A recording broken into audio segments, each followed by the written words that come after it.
8, 7, 6, 5, 4, 3, 2, 1.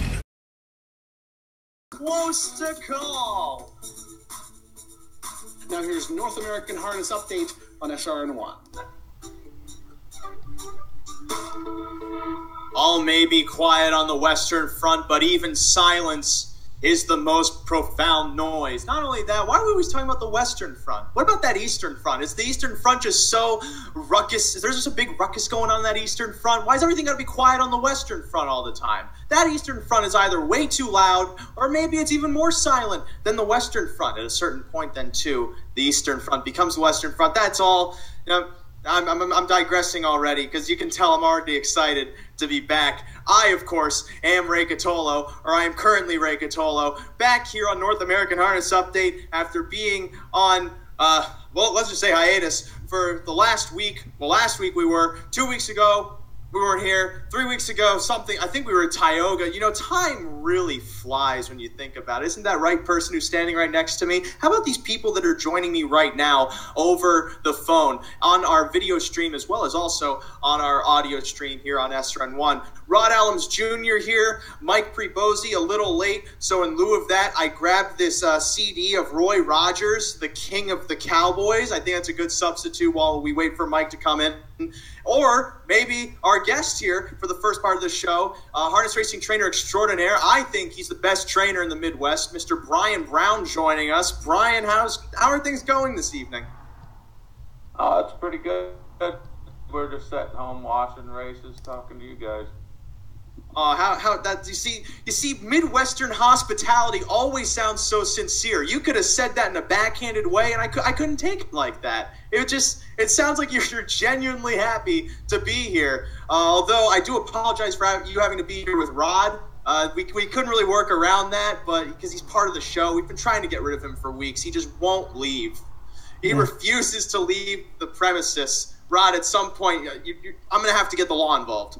Well, I'll go outside at some point, too, so just take it easy. I'm stuck right now.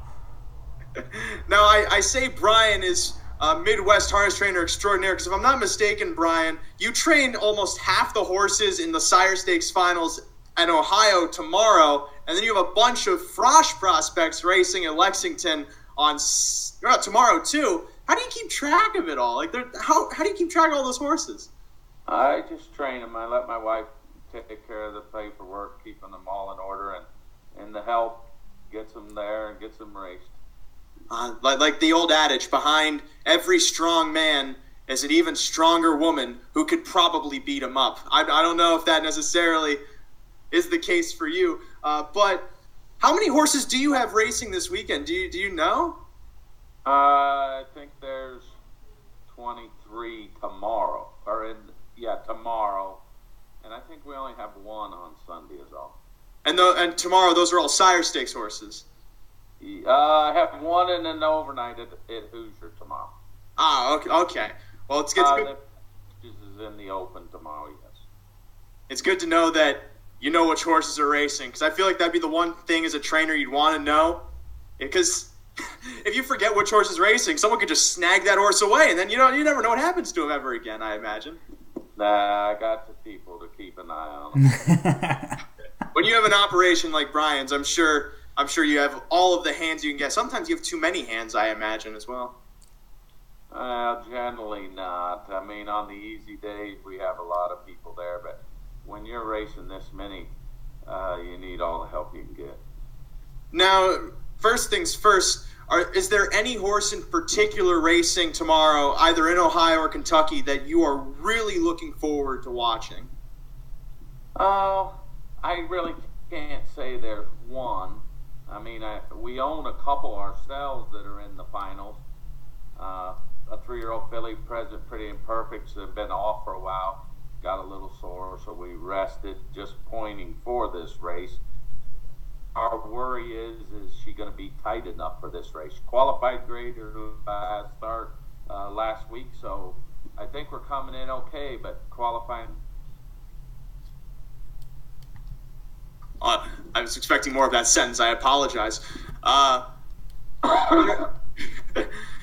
What about horses that you feel are maybe kind of improving coming into the finals? Because, of course, we're bettors, and sometimes we have to kind of take what you trainers have to say with a grain of salt, but still, it'd be interesting to hear if there's one horse that you feel is kind of improving at the right time coming into these finals as a potential long shot. Without looking at the list, I think, and I don't know if he's going to be a long shot, I probably got two that would fit that category. Smack It with the Hammer drew the rail, and he's been slow coming around. He's a great big 2-year-old McCardle. He won his last start at Northfield in 52-3. That's a big mile for that horse on that smaller track. He will like better. He struggles a little in the turns. He drew the rail. He's going to get a really good trip. I got Trace Tetrick, which is always good. I think there's going to be a lot of action in that race. I have 5 in there. They drew decent. Of course, I got 1 or 2 that drew outside because we have so many. But the best horse in the race is Rose Run Ulysses, and he drew the 8-hole. So I think he's going to have to use his pretty hard. We drew inside. We're not just going to give the race to him. We'll make him earn it. But I think if they mix it up a lot, this horse, if he doesn't get in any trouble, is going to be really good. And I have a 3-year-old filly that had been off a while, McPansy, that drew really well. I've got David Miller. She qualified good and she raced good last week at Hoosier. So she's well rested, and I think she's in a pretty good spot to do well. Now, with McPansy, you mentioned she's well rested. It's her second start back off of that short layoff there. Why did you decide to lay her up? Because she had 2 starts there where she was just kind of flat. One start really where she was kind of just going along with them, and then you laid her up and she qualified really, really well. And obviously that first start off that layoff, she was really good. Why did you lay her up? This is probably more human error than horse error. A lot of the Emerald Highland horses, especially the fillies, go to Bruce's farm for a week at a time. Well, we didn't calculate the days right. We wound up missing a race at Scioto and went to the last leg of the sire stake, and the filly was just short. She'd come off of doing some tying up. She was just short that week. All of Bruce's horses, he's so kind to them that they had like 6 starts this year. Everybody else in that division had 12 to 15 starts. Mm-hmm. So they were a lot more seasoned than ours. And early in the year, McPansy was really good. She won a couple sire stakes. She won the first leg 51-4 at Miami Valley. That was a big mile that time of year. We probably screwed this up ourselves by being too kind to her. And I think we got her back, and I think she's coming into this race in pretty good shape. Well rested, tightened up. I'd have liked to have 1 more start before this race just to say we were really tight and ready. I think she'll do well, though. Now, in that race in particular, you also have Smiley Dragon, who has the 2-hole with Trace Tetrick driving, raced in a very similar race. Was that the same race last time? Yeah, they were in the same race at Hoosier. Now, actually, Smiley Dragon did tie up a little in her last race, which is uncommon because she's never done that to us before. So I think she'll race good tomorrow. I hope we got her in order. And again, we have Trace on her, so we should be in good shape there. You also have your 1-star mare, Blazing Britches, making her 3rd start back since the Roses Are Red. First things first, in that Roses Are Red final, I take it that maybe she was a little too headstrong and that kind of played against her? That, and her feet were just killing her that night. She's always had bad feet, and at that time, her feet were really bad, all so long. We sent her to Rude and Riddle, and they kind of helped her out a lot. And we've been racing her in full pads, which I don't know if you know. Full pad covers the whole bottom of the foot. It doesn't allow them to track and really grip the track. So her last start, Trace said she's just not getting a hold of the track. So we're switching her this week to a different pad.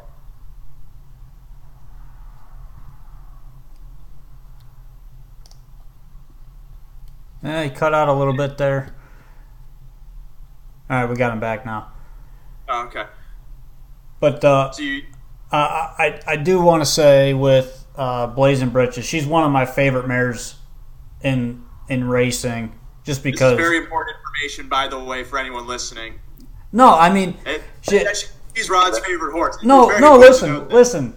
Last year we had you on, Brian, right before that was Hamiltonian Day, right? I don't. Yeah, I think I was, but I was on at Breeders' Crown night for a little while. Yeah, we had you on.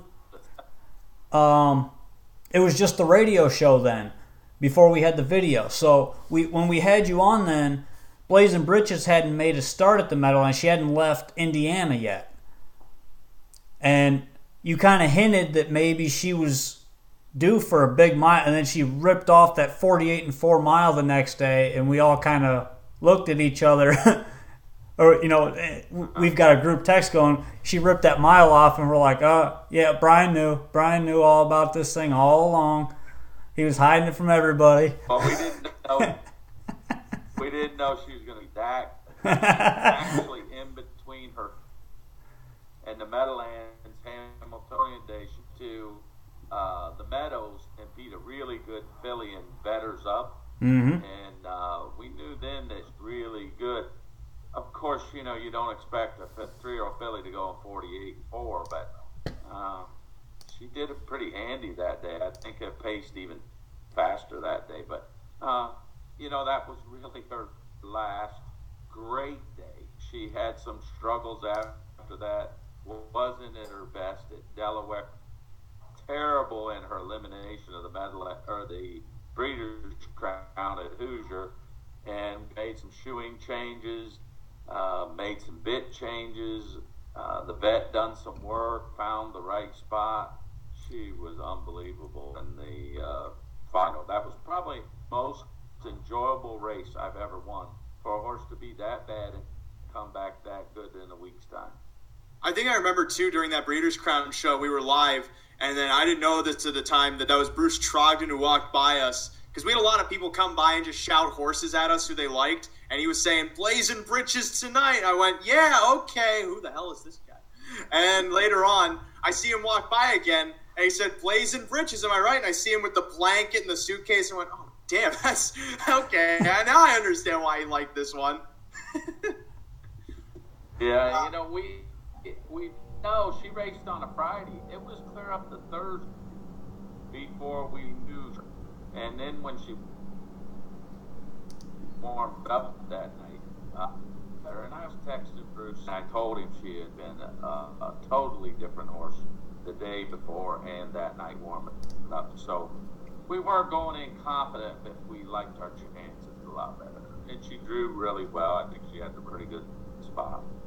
Now I do want to switch gears a little bit here, because you've got a bunch in at the Red Mile tomorrow as well. Bunch of Kentucky Sire Stakes races for 2-year-olds there, and the horse that kind of interests me is Edge of Eternity. Now, she's a 2-year-old pacing filly. Those that don't know, she's in race number 2 tomorrow at the Red Mile, and you got Cam McCown driving. She's won 3 of her 4 lifetime starts, lightly raced filly, but this is probably her toughest test to date. What do you think about her? Well, this is a really nice horse. We've liked her all spring and summer. She got a little bit off, so we just backed off, turned her out for a little while, brought her back, and she's been really good. She's got to win the 3rd, so she's in the final. So we're not looking for no huge effort this week. She goes to the final. Now, of course, we're going to race to win, but, Cam's going to have his instructions to try to find the night to strip. And, if that gets him in trouble, he's a young guy that's really coming on. He's just getting started, but he's doing very well. So he's pretty good about putting him in spots. He can come first over with the horse, and they seem to last forever for him. I'd like her not to do that. I don't want to be in that position. I'd love to be able to second or third over and turn her loose down the stretch and see what happens. But we've got to keep an eye on next week as our main goal. I agree. And we were kind of talking. Oh, go ahead, Ray. Go ahead. I was going to say, we were talking with you about this too before the show, about how it seems like you kind of shifted more towards the Sire Stakes gear versus Grand Circuit. Because for those who aren't aware, Brian Brown trained Fear the Dragon. He trained down by the seaside, some of the best 3-year-old pacers the last couple of years. And I'm kind of curious how that business model necessarily came about. Because I know you have one good Grand Circuit horse that I do want to touch on in a second. But I just thought it was kind of interesting that you kind of departed from the Grand Circuit a touch this year. Well, that's not by choice. It's kind of just the way things have worked out. We had some that we thought were going to be really good, placing a lot of starts. We have 2-year-olds that are coming on, but we bring the 2-year-olds. We stay at the Sire Stakes, and then we'll go into Grand Circuit. We may go to Canada next week, then on to Lexington. Hopefully, we have 4 or 5 for the Breeders' Crown, the Governor's Cup. It's kind of more out of necessity. Our 3-year-olds weren't really good enough. Dunwell had his problems. He's raced in some Grand Circuit races. He was second in the North American Cup. Really good horse when everything's right, but he's had his problems that have held him back. He's not the horse he should be through this year, and rest him up, bring that horse back next year. I think he'll have a really big year. Now, I touched on 2 things I wanted to get to, because the first thing is I remember Dunwell, I think he had like some kind of respiratory issue coming into his 3-year-old season, if I'm not mistaken. Yes, he qualified at Florida. Great, right on. He wound up with an abscess in a lung. Yep. And it's really ruined his year, because not only did it cause him problems with his lungs, then he started bleeding, but it set his training back, and we weren't as ready as we should have been going into the North American Cup. In his elimination, he came first up into a 53 and a piece back. He's not quite been the same horse since. So with him missing the time to heal up, getting him healed up, just missing the training and them early races where we wouldn't have had to race so hard, it's really cost us this time of year. And we did want to get you on after the Adios. We also understand that you were busy at the time, about what necessarily was going wrong with Dunwell, because he definitely didn't look like the same horse in the Adios. It's usually respiratory. He actually had a really good trip that day. Didn't fire. He scoped with a lot of mucus. We raced him last Sunday at Pocono in the championship Sire Stakes. Had a great trip following the best horse, and he just didn't fire again. Scoped him. It was a clear mucus, which is allergy related, and it just kind of ruins the day, because it can come up that day.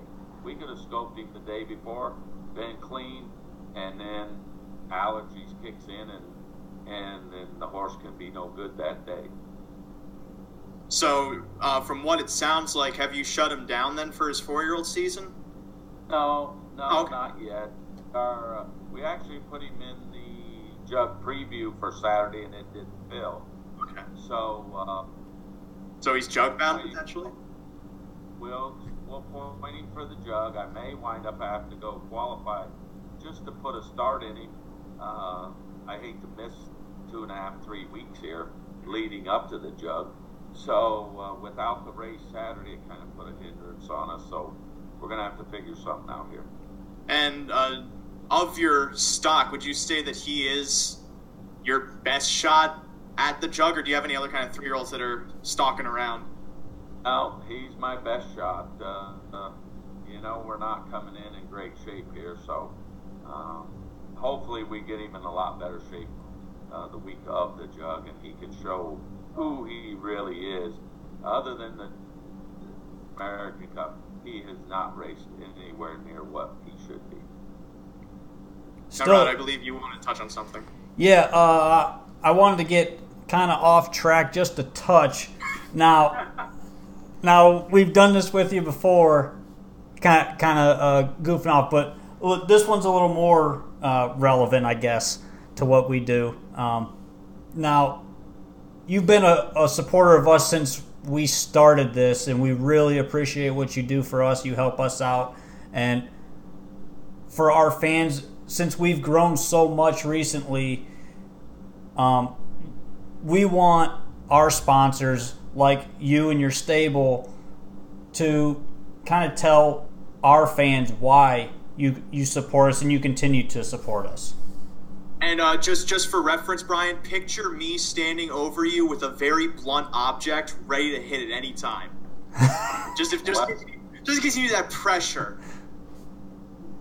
Well, I'm not much into the handicapping, so I leave that up to you guys. But it's trying to get the whole harness racing thing out there. And you guys are going to a whole different group of people than what we would normally deal with. We're just, either deal with local people or people at the racetracks. You guys are going to the people that don't come to the tracks, that are on their iPad, the computer. And, the main thing is we try to deal with the people who have good reputations, that we know when we're involved with someone that there's not going to be any problems, that we could, our name be brought down because we're associated with wrong people. With you guys, we never worry about, anything that's going on that could possibly be wrong. Well, we definitely. Until tonight, when we get political, we're not kidding. Yeah, we're not doing that. No, listen, Brian, we'll let you go, but make sure you tune into the show later because our Pick 4 graphics have your stable logo on them, and we always, always, always have a link to Brian Brown's stable website on our website on the homepage, NAHUpex.com. Brian, thank you so much for supporting us, and thank you for continuously coming on our show. All right, guys, thanks for having me, and keep doing your good job. Thank you. The only job we know besides a bad one. Brian Brown, ladies and gentlemen. It'll take him a couple minutes to figure out how to turn it off. So in the meantime, we can preview the rest of the show. That, of course, Brian Brown. Okay, now Brian's gone. Thank God he's gone. No, don't do that. Brian's a great guy. He's one of the good guys in this sport. And in all honesty, if you have money to put into horses, get him to train them. He's a great trainer. Some of the horses he's had over the last couple of years, Dunwell. I'm telling you, if Dunwell can get over his lungs, and that's a big if, because the lungs are a very important part of the body, from what I've learned. He has the potential to be a really good horse. I agree. Brian's done a great job with him. He's just not had any luck. Yeah, he's wicked fast, and obviously we know what his issues are because Brian's very transparent about those types of things, and that's why I always want to get Brian on whenever he's available to come on the show because he's very transparent. He lets everybody know what's going on. There's no BSing. There's no what's the word I'm looking for? There's no fluff around it. It's straightforward, and we wish everybody within the industry would be like that and do that type of thing. Let the public know what's going on with their stable, their horses, their grooms. It doesn't matter what it is, whatever an issue might be. That's why we want to do this. Last year, too, in particular, we got him on after Fear the Dragon basically crapped the bed in the Breeders' Crown. He gave us the whole spiel about what happened, about how they were basically going to put him to stud, put him away. And we broke that live at the Breeders' Crown last year. And Brian's one of the few guys who I know will say something like that. A lot of other trainers would just probably say, we'll see if he gets up tomorrow. Yeah. and then like a week later you get the news, he retired. Justify, the horse that won the Triple Crown, yeah, he can't walk anymore. But look at all the things he did for racing. He ran fast, faster than some other horses that quite frankly weren't that good. But, you know, he really did a lot to grow the sport. But most of all, he made us a lot of money. I digress. I don't want to get into runners. I don't even want to think about runners because when we're talking about trotters and pacers, we don't want them running. That means we lose. They got to maintain that gait. As on the video feed, I try to replicate any semblance of a gait I can if it's a quadruped for 4, what am I, a dual ped? What? I was expecting you to say, no, you're a poop head. And I was going to go, Rod, you got me again. You nailed me once more with that razor sharp wit. What else is happening on the show tonight? Well, since Mike is still not here, of course, we still have this Roy Rogers, the King of the Cowboys CD with us. Yeah, we're not playing that. With the track, well, no, because we'll get copyright strikes. Here's the real question with that. Why do you have a CD? Why do I have a CD? Because this is my dad's house. And my dad comes from a time when analog technologies were still all the rage. They also still use the phrase all the rage. What are you talking about? My first CD was Ozzy Osbourne.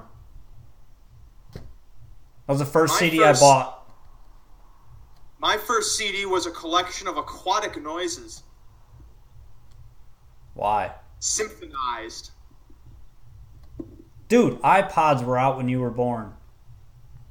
No, they weren't. Yeah, they were. What do you think I was born? 2006? I wasn't born yesterday. No, because I had an iPod my senior year of high school. 2 days ago. See, we're getting responses. Azaric said AC/DC was his first CD.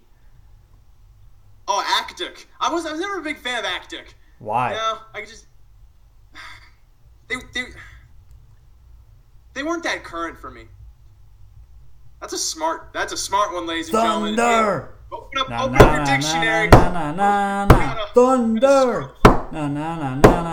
Gotta scroll through that dictionary here to go ACD, advanced current, direct current.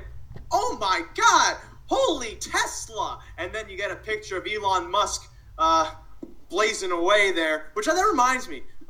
You can't see this if you're listening on the radio, but on this Roy Rogers CD, I'm going to try and hold it up close to the camera. If you can see it, that's Elon Musk. No, that's it's Elon not. Musk, right? It's No. not? Looks like Elon Musk to me. There is a show tonight, by the way. Brian Brown wasn't just all we had planned. Like, I know I've been gone for a month almost. I haven't been in this basement in how long? Probably for the best. But Yeah.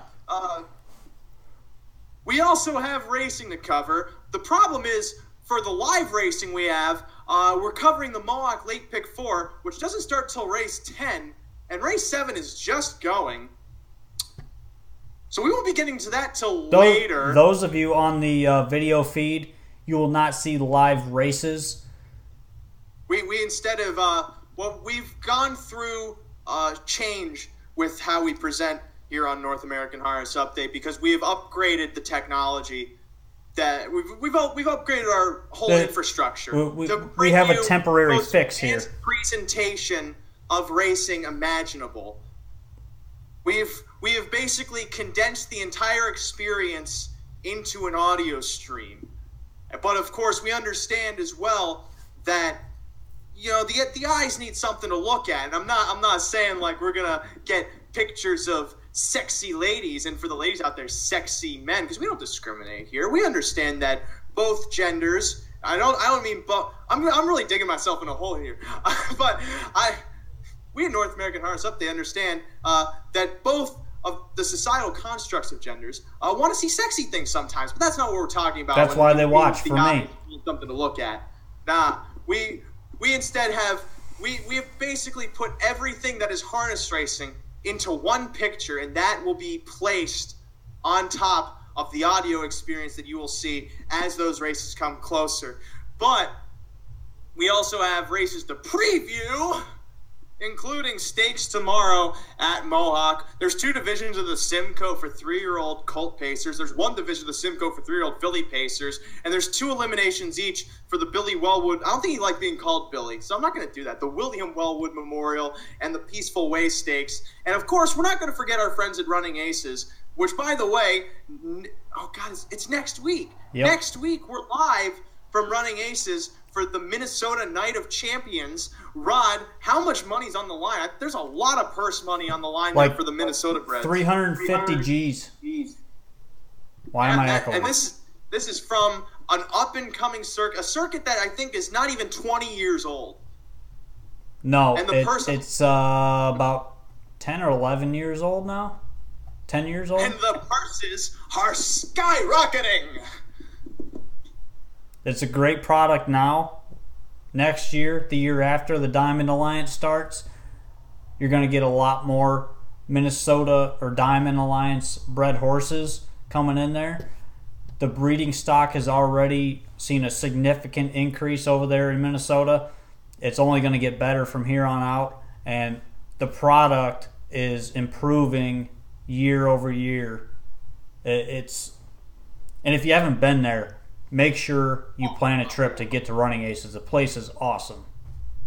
Because one of the great things about this tour we've been doing is that up to that point, the only tracks I'd ever been to, harness-wise, were Pocono and the Meadowlands.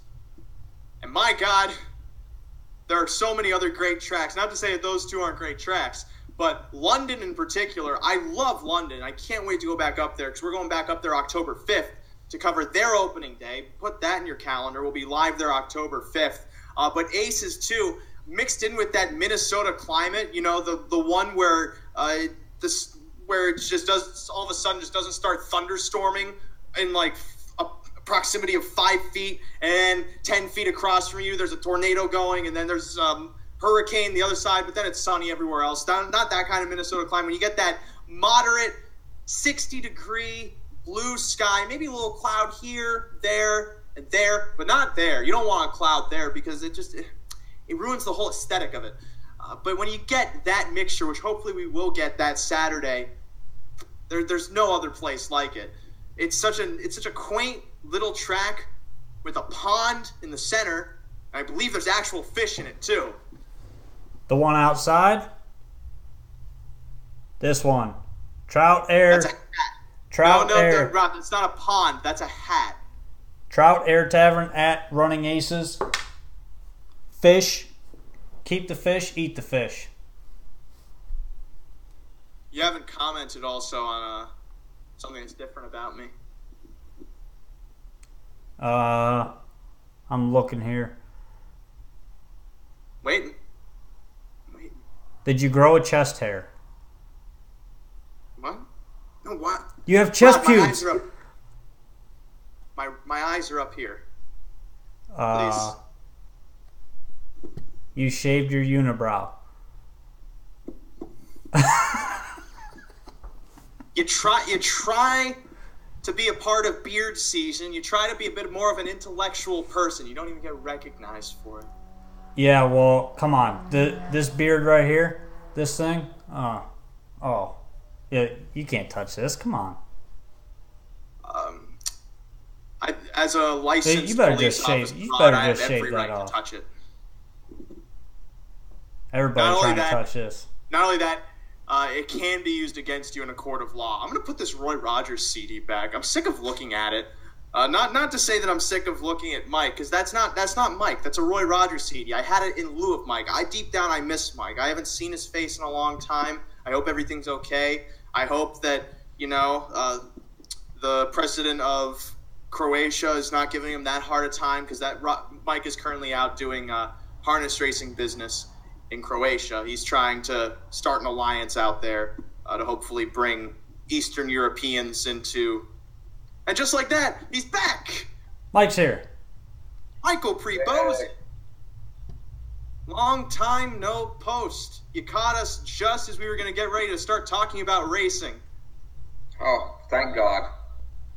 Wow. Psych, just kidding. All right, back to the shenanigans. Okay, so I think of all the Power Rangers, My favorite one's the blue one.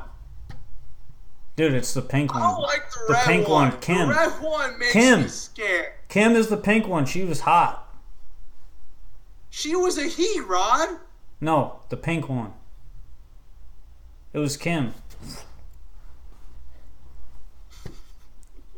That was her. But she had hips though. She had hips. Deep down, Monster House on Blu-ray is the greatest movie ever made. What'd you say, Mike? I said, where are we at? Mike is trying to I'm catch up, and we're taunting him. It's really not fair. We were going to start talking about some of the Mohawk stakes for tomorrow, or we could start talking about the pick four. Pick four. It's one of the two. All right, let's talk about the pick four. Late pick four for tonight from Mohawk Racetrack. Starts with race number 10. They're currently on race number 8 with 10 minutes to post, so by the looks of it, this won't be going off until Thursday. We got the first race to kick things off in this sequence. I open up my past performances. It's not that race. Oh, yes, that's right. It's Ontario Sire Stakes Grassroots Starter Event. So all these horses have at some point started in a division of the Ontario Sire Stakes Grassroots Series. You got a field of 10 going postward here. And Rod, start things off with you.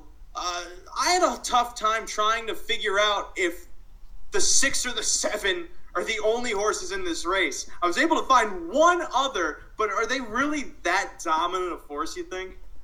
I mean, they kind of stand out above everybody else in here. They look to be about 2 seconds better than most.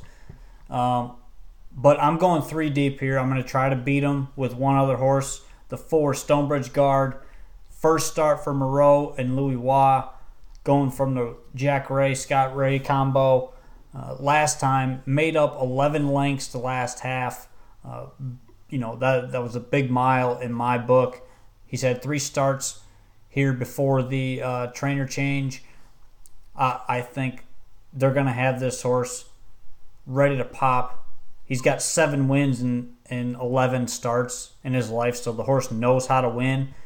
I'm going to go ahead and use the horse just because I think he's in for drastic improvement, just like we see a lot of times with the Moreau and Louis Waugh combo there. The 6, Jam Jack of Hearts, is very obvious, and so is the 7, Pretty Handsome. Second time Lasix there, coming off a win on the first start Lasix. This is one of those horses that is better than most of the grassroots horses, but not as good as the gold horses. So he kind of beats up on these when he's in with the grassroots division. So he's probably going to be the favorite at post time. Short price, but you have to have him on your ticket. 4, 6, 7 for me. Rod, that mile by Stonebridge Guard in that last race might be a big one in your book, but my book doesn't even have anything listed aside from the trip he got, the fractions, the class, nothing about it being big or anything. So I guess that's just something you see in your eyes. He got to the half in 58-4. Because Mike, I trust Mike's opinion a lot more. He's our handicapper for Woodbine Mohawk Park over at NAHUpicks.com. And you, Mike, see you can't really see anything outside of the 6 or the 7 here because those are the 2 you're taking. Well, the problem, if you watch that race on September 1st, which was Saturday of this past week, the 8, got first time races, got the front, and really never looked like a loser. Dominated the race. Has faced, if you look back, Jimmy Freight, the downtown bus. I mean, those horses would be 1 to 50 in this race. So, after that start on Lasix, the improvement, this horse has gone 50-1 in the past.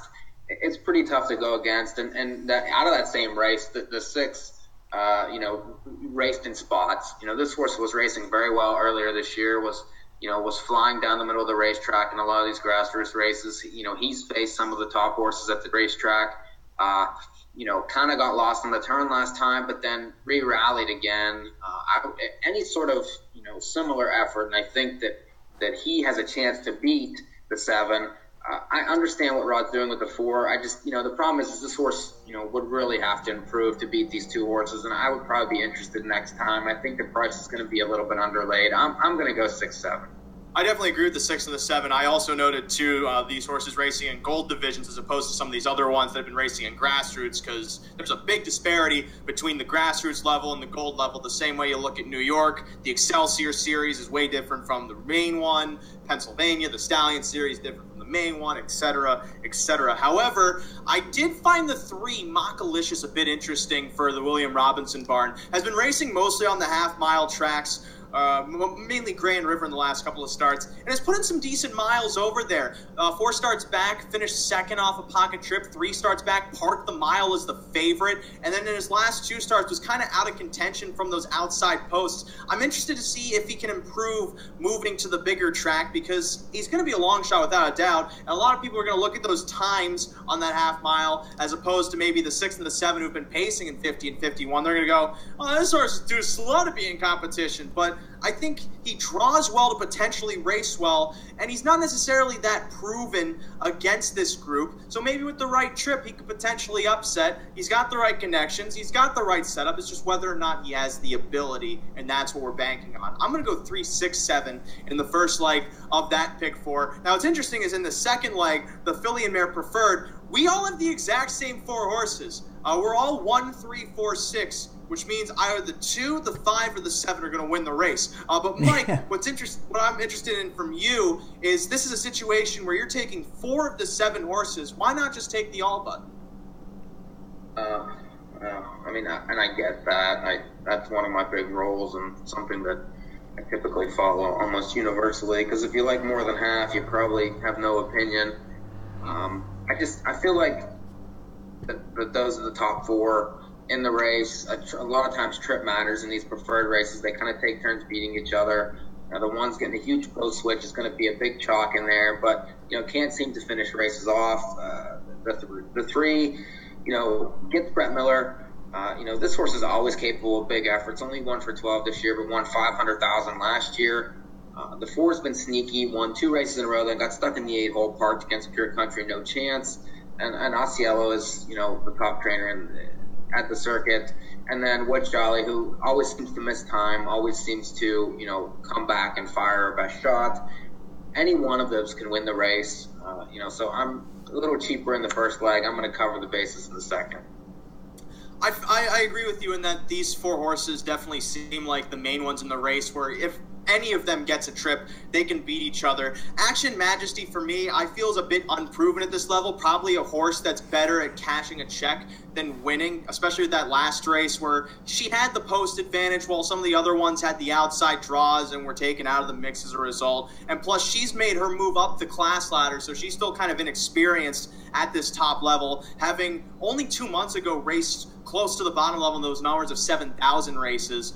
Then Clear Ideas is a bit interesting, making the second start off the layoff, second start with Lasix. Was racing decently on the preferred level back then, but I feel maybe needs a start, especially off that last one where from post 7, she just lagged behind the entire time, finished 10th by 11 lengths. Unless she improves dramatically, I don't really see her being much of a factor. The same with Request for Parole, especially from that outside post. She's never really one to fire off the gate. She can, but she usually does it against cheaper stock. At this preferred level, it always seems like she's just a bit over her head, and she thrives a lot more in those lower conditions. I'm pretty sure, Rod, you agree with all of that, because the 1, 3, 4, and 6 are pretty inseparable, because a lot of them have post shifts, a lot of them just race well off of trips, and some of them just flat out belong here. Yeah, I agree. I really have nothing else to add there. Those are the same horses I like for the same reasons, and I think we can move on from there. Now, Mike, you were talking about that you spread it out a touch moving on. In this 12th race, the third leg of the sequence, you're taking 5 of them. Yeah, 5 deep there. It's bottom, nowhere's at 3,100. And these horses really all struggling mightily. So I'm 5 deep. I'll start with the 1, Just a Bit Mean, who's capable of winning at this racetrack. Won 3 times last year. Comes back from Georgia, and the horse has been rallying. This horse is a stone closer, but I like the inside post. Can sit and kind of one punch here. If the race falls apart, I think that the horse could be a price and will probably be ignored, especially with that 0 for 31 this year. But 12 shares, so always around it. The 4, She's Lights Out, probably gets that in the race after that last time. Another inconsistent type, and lost to Doc Sausalito, who is capable of popping big efforts at this place. another one that, just a matter of if she would trip out, she had a chance. The horse I actually like in the race is the 5, Anderson Sealster. Drops from the straight numbers of 5. And those are better horses there. Beach Goddess, Quince Dream, all, very nice horses. Prior to that was racing numbers of 11,000. And, not disgracing, but just, wasn't finishing all that well. But I like Colin. I like him to get trips, especially in some of these races that are kind of goofy, and that he tends to leave and try to take the race over. At least takes a shot, so I'll use that one. The 6, Blackjack Pat, Flash Speed was much better earlier this year. Was beating like those numbers of 5, numbers of 6 types, and kind of has gone off form, but has speed. Henry's aggressive. 4 wins this year. I'll use that one, and then the 10. A long shot here to take your breath away. Again, dropping from that numbers of 5. Was racing in Tioga in open races. Over 24. It's going to be a massive price, but in a race where anything can happen, I'll use on the class drop. So 1, 4, 5, 6, and 10 there. Rod, you have some numbers that are the same as Mike's. At the same time, you have some that are different. Yeah, I thought this race was pretty wide open. I'll start with the 2, Leaving a Legacy. I am looking at the right race, right? Race 12, yeah. 2, Leaving a Legacy. Stays inside. Doesn't have any gate speed really at all. But J-Max stays on, which I think is a good thing. Horses dropping from non-winners to 7,000. Last time raced at non-winners 3,500. Finished second by 3/4 of a length. Came flying from way, way back. He was dead last turn for home and raced very, very well. Now, he is a bit off form right now, but he's racing against much, much tougher. I think he's a use from the inside, and you're getting great, great value morning line. The 5, Anderson Sealster. This is another one just kind of racing so-so, but has been racing against much tougher horses. I think needs to be used on the class drop, and 4 for 15 on the year in the win column. So this horse likes to win, and I see no reason not to have this horse on the ticket. The 6, Blackjack Pat. Another one dropping. Tried to 2-move. He left last time and then tried to come first over on the last turn. Just kind of paced evenly down the lane, which you kind of expect against a bit tougher group. And the start before that, he left, went right to the front, and just got caught at the wire. So I like the way this horse is racing recently. He's consistently she's consistently in the money, and starts in the middle of the gate. So I think maybe you see an off the pace race from her tonight. And then the 7, Village Jamie. 2 starts ago was the big key there at Grand River. Come first over, finished third. I thought raced very, very well there. And then you look down a little bit further, non-winners of 11,000, 4 starts back. Only got beat 3 lengths there. Made up ground on the leaders.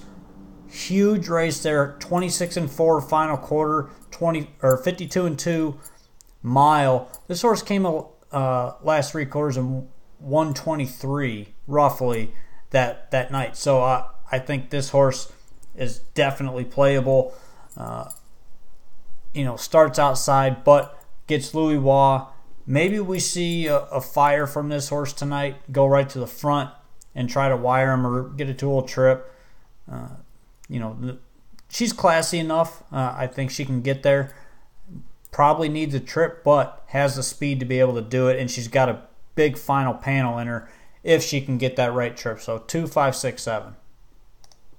Oh, you're done talking. Okay. I'm the only one that doesn't use the 5 Anderson Sealster, and that kind of worries me. But at the same time, I've always been skeptical of these kind of horses that have not really raced too well against tougher, and then they finally make that big drop, and it's like they're going to take a lot of money because of the class advantage, but sometimes they're also flat. Other times they simply annihilate.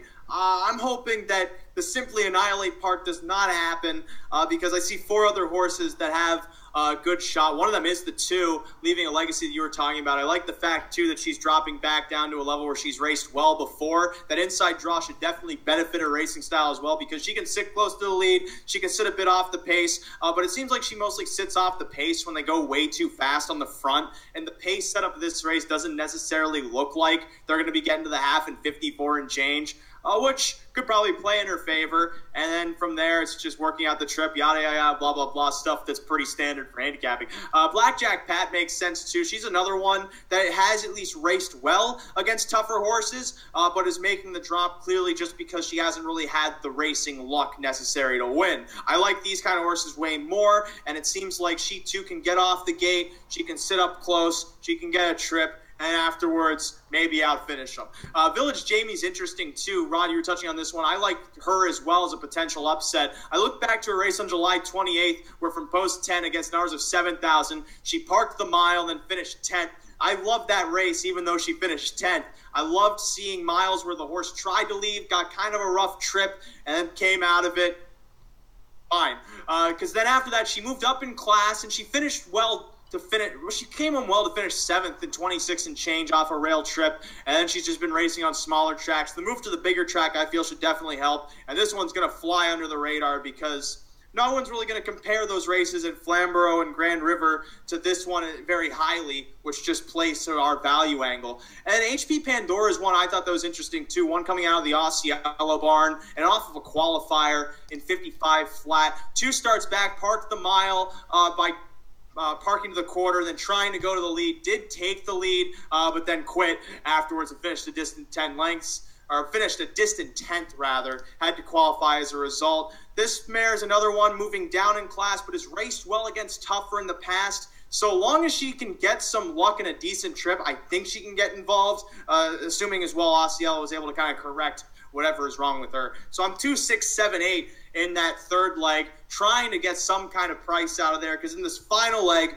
filly and mare hours of 7,000 last 5 pace.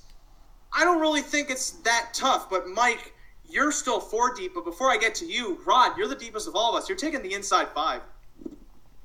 Yeah, I thought the race was wide open from the inside 5 horses. I think any of them can win, starting with the one Big Thong. 2 starts back, raced against the Gold, Ontario Sire Stakes Gold, and those are a little bit too tough for her. I think right now she's just a step below those. She's kind of in that situation that I talked about earlier where you're right in between where the grassroots are and where the Gold is at. And she's made enough money this year. She's fast enough. She's just got to get it all together. She's got to get in gear earlier. She hasn't been doing that. You get the driver switch to Doug McNair tonight. Maybe he's a little more aggressive and he gets her in contention, stays closer early on, and maybe she can finish the mile a little bit better. I think she's a use. She's going to be a decent price as well. I like the driver change. I like the post shift. And you're getting value on a $100,000 winner this year. The 2 Hot Spot Hanover definitely plays on a huge post shift. Louis Waugh for Mike Bishop, who's actually winning at a pretty good clip right now. The biggest thing for me with this horse is that post shift. Horse has a little bit of gate speed. You know, she's flashed it in the past, and if she uses some of that gate speed with the driver switch to Louis Waugh, I think maybe off that last race she can pop at a decent price. You're getting some value there as well. The 3 Twice an Angel, another one from off the pace. Just needs a setup, I think, with Travis Cullen driving. Last time got ran into, was 3-4 wide, basically the entire last 5/8 of a mile. So off that troubled trip, I think you have to have this one on your ticket. Definitely plays and raced very well in that race. The 4 Windsong Magnifique, first over winner last time at a decent price. You're not going to get that price in here, but doesn't have to move up, so I think the horse plays once again. The 5 American Sarah is the likely favorite. Shouldn't have much contention early going to the lead, so if she can get an easy half, I think she's going to be very tough to beat here, but she is beatable. If somebody runs at her at some point, she's very vulnerable, and she's proven that in the past as well. So I'm going the inside 5 horses to make this ticket hopefully pay very big for the horses that I used. Yeah, probably won't. Now, Mike, for me, I was looking at this race, and I had a hard time seeing anyone outside of Big Thong and American Sarah. Those are two horses you use, but you also throw on the 7 and the 9. But first things first, the 1 and the 5, those are the main horses in the race, right? So, I mean, the 1 gets a massive driver switch, has been, driven pretty conservatively, gets, I would say, a little bit of a drop. The problem with, this horse is it's just, it's always trip related. Really has to get room. You're not going to see her early. And, it's a 3-year-old filly against older. So, a use, but probably a little bit overbet. The 5's supposed to win the race. She's competitive at, numbers of 16.5. Numbers of 25,000. This is way easier. Got the front last time and got picked off late by a couple horses that are classy enough. So I think you have to use that one. And that horse is going to be a big favorite, likely sub even money. The 7, though, Forever Liza has back class. If you watch the race 2 back, the horse was making a move to win and then blew up at 1 to 9. Then last time was driven conservatively and, was flying late, but, couldn't reach. This horse is good enough to beat these horses. It's just a matter of if the antics really, find their way back in. So I'll use that one. And then the 9, Doc Sausalito, who I mentioned earlier, this horse popped off a qualifier at 35 to 1. Excuse me. Kicked home 27 and 2. And this horse likes to put races back to back. You're still going to get a price from this post and the step up, but this horse can win at this level. 6 wins this year, 7 wins last year. Leave off at your own risk. So 1, 5, 7, 9. So my ticket then for this pick 4 goes as follows. For 20 cents, it's a 20-cent minimum. And I will post these on Facebook and Twitter once post time approaches because race 8 is just about to go official. Starting in race 10, which is when the late pick 4 starts. I'm 3, 6, 7 with 1, 3, 4, 6 with 2, 6, 7, 8 with 1, 5. That's $19.20 for 20 cents. Mike, your ticket. 6, 7 with 1, 3, 4, 6 with 1, 4, 5, 6, 10 with 1, 5, 7, 9, 32. Rod! 4, 6, 7 with 1, 3, 4, 6 with 2, 5, 6, 7 with 1, 2, 3, 4, 5. $48. Rod, do you just have a stroke? Mike, did he just have a stroke? No, anything you say, fifth. Go ahead and ask me a question. Ask you a question. Fifth. If train A leaves station B at 16 miles an hour moving east, I haven't finished the question. And train, you don't do it justice, but it's still pretty funny.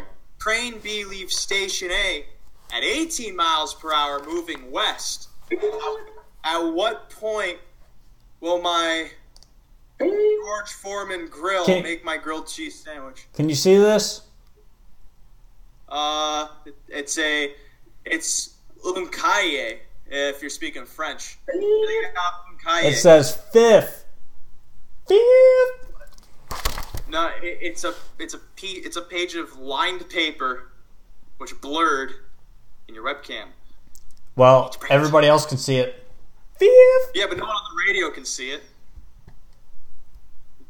As I said, we upgraded our infrastructure. We did not think to bring vision to radio because that's already been invented. It's called television. Yeah. And so we couldn't really get past the patent office, and then we ran into Patton Oswalt, and we said, how do you do? And then he said, remember me from Ratatouille? I said, yeah, but didn't you also do King of Queens? He said, I don't like to talk about it. There was a whole other conversation. That's for North American Patton Oswalt update, premiering in summer of 2026. It's 10 o'clock. We're going to take a break. When we come back here on North American Harness Update, we're going to hopefully get in some of this late pick 4 from Mohawk. I texted my boys at Mohawk, and I said, please, just run these races a little bit faster. I don't know what they're waiting for. I don't know what they're dragging for. I don't know if Celine Dion's playing in concert over Toronto or something. That shouldn't affect them. They're like 15, 20 miles outside of Toronto. But all that aside, we'll also be we'll be running through the stakes action on Saturday at Mohawk, and then talking about the Pick 5 jackpot at Running Aces. We'll be dissecting those races towards the end of the show. But for now, we are going to take a timeout, and then we'll be back with more North American Harness Update here. Where is it? So I want to thank all of you for letting me come back here to see, what really happens backstage. It's an honor for me to be able to be in front of all of you, especially you and you and you. But I do have to say that there's money on the line out there, and you don't want to go out on the track and do something that seems a little bit iffy. Just get that extra check, because it might come back to haunt you a bit later. So clean and fair competition is all I want to see from all you guys. All right? Yes. Can I pick up a pylon and hold it until the stretch and then throw it at somebody passing me? That to me does not sound clean and fair. That sounds, in fact, not clean and very unfair, and also kind of inconvenient. So, are you getting off the horse, or no? Okay, yes. Is it all right if you're gonna loop the field and drag your whip in a manner and then flip off the judges or anything? I mean, that's not okay. If the camera doesn't see it, but it doesn't seem like a good idea, because the camera could always keep that. Yes. Is it okay if I drink this during the race? No. I can get you pulled over by the horsey police that are following you around the track there. That's a bad idea. That's very unfair, very unclean. I'd check your liver if I were you. Okay, so. Yes. Is it okay to challenge somebody with a foot race after the race? I don't see anything wrong with that. That seems pretty. What if he's over 65? And he has tennis shoes and you have boots? So he's old and he's not wearing shoes? But he's from California. No, he wears tennis shoes. He's from California. But if they're tennis shoes and he's from California, doesn't that mean he's fit and vegan? Actually, he is. Then he's definitely clean, and that to me seems unfair for whoever's going against him. Yeah, because they have boots on. Look, I just want to see you guys out there racing those horses as fairly as you possibly can. All right, so do we have everyone clear on that? Clean and fair. No drinking and driving. No pylons. No middle fingers. Foot races are okay, but I'm focused more on the horse foot races. Gotcha. Okay, so that seems clean and fair to everybody. I feel like that's a no. Someone's hiding something. Juan, what do you think? Juan? ¿Cómo estás? That's two, Juan. Oh, that's... ¿Es correcto si pateas el caballo cuando va en la carrera? Sí. Sí. Sí. Sí. Yeah. That sounds clean and fair to me. Go out and do that. Everyone follow his lead, all right? That's what I want to see, okay? Which is fair. So we're gonna end this on a chant, all right? Clean and fair. No. Clean and fair. Never. I'm hooking somebody.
9, 8, 7, 6, 5, 4, 3, 2, 1.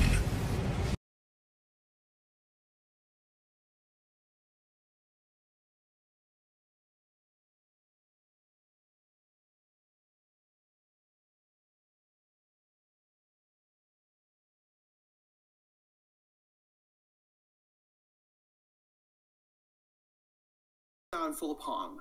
Thank you, Phil, and welcome back to more BoJack Horseman. I'm BoJack Horseman, joined here by Mike Brebozy and Rod Allums Jr. We're in the second hour now of coverage, yet to get to the first race of the Woodbine Late Pick 4. However, we're getting closer. The 9th race will be going to post soon, which means the 10th race, the start of the Pick 4, will be happening soon. But of course, Woodbine is also the highlight of racing action over the next couple of weeks. Last weekend, they had the Maple Leaf Trot and the Canadian Pacing Derby. The weekend before, they had some other races I don't really remember, but I remember covering.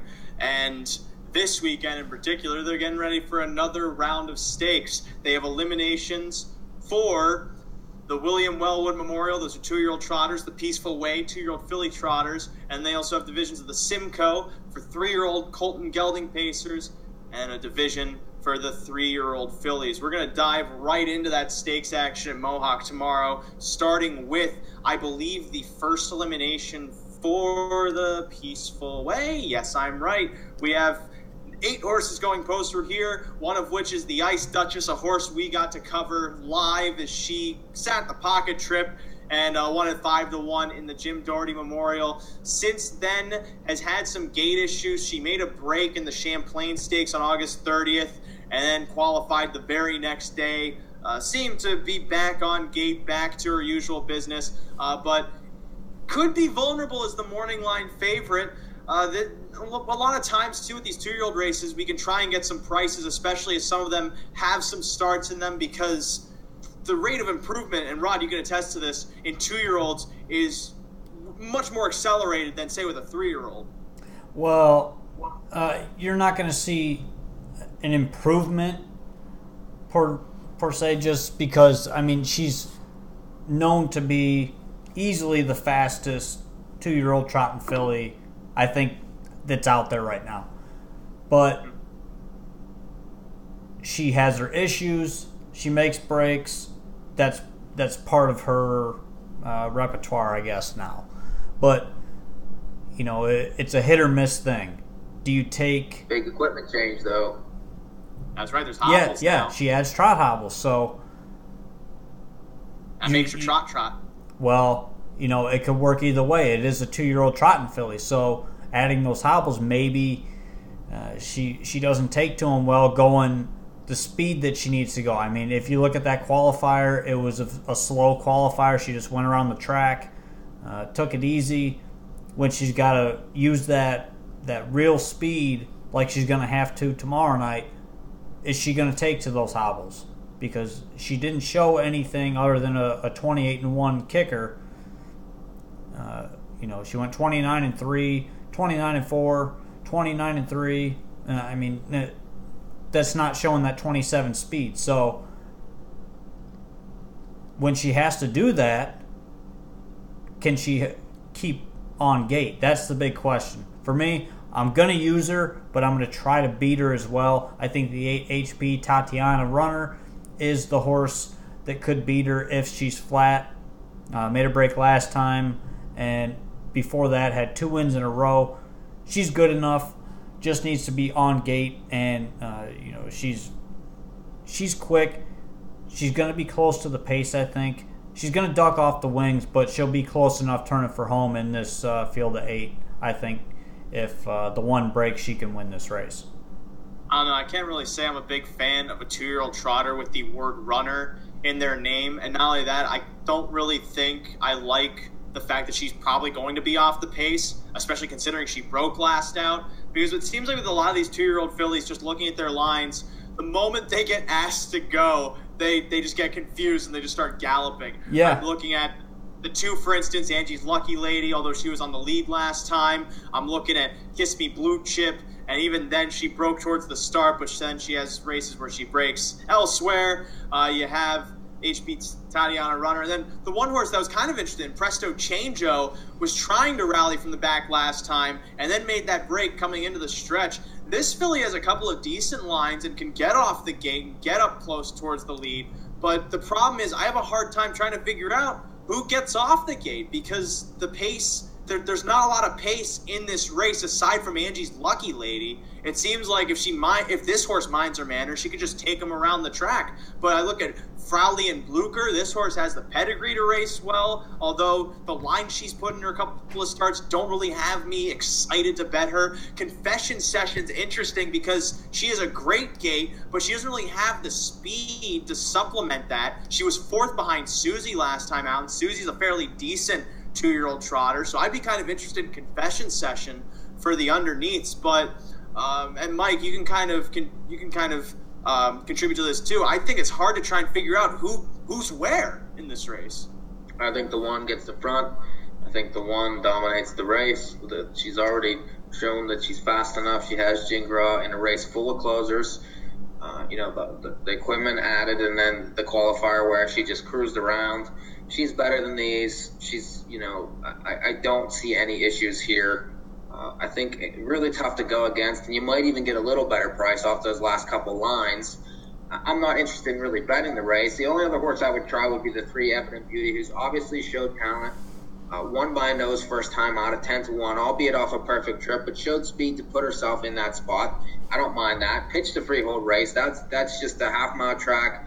I totally would ignore that, and especially coming from the 9-hole last time, kicking 27-2, despite being 40-1, to be second and just missing. The horse is obviously has obvious talent, draws well. I would think we'll be closer now, and I would expect her to be the one to win if the one does not. Looking at this race too, I agree with that, and she probably might be the value of the race. The one thing that kind of had me back and forth was the fact that she won that race where basically everything went wrong, where the favorites broke and they didn't really go that fast, but she has the post to get off the gate well, and that late kick she put in that last race could win her the race if she's just left in the pocket spot, which she very well could be. She's the most reliable, I think, of these horses in terms of form, in terms of gait, because I agree, 2-year-olds on a half-mile track, if they break, just toss the race. It doesn't really matter. Those turns are hard to get for a young horse. But I also don't know necessarily what this one's going to go off price-wise, because I assume the Ice Duchess probably goes off somewhere around even money, even though she's adding the hopples. Because, as you said, when you break in your last 2 starts, that's not necessarily going to get the public going wild over you. Yeah. I think we probably beat that race to death.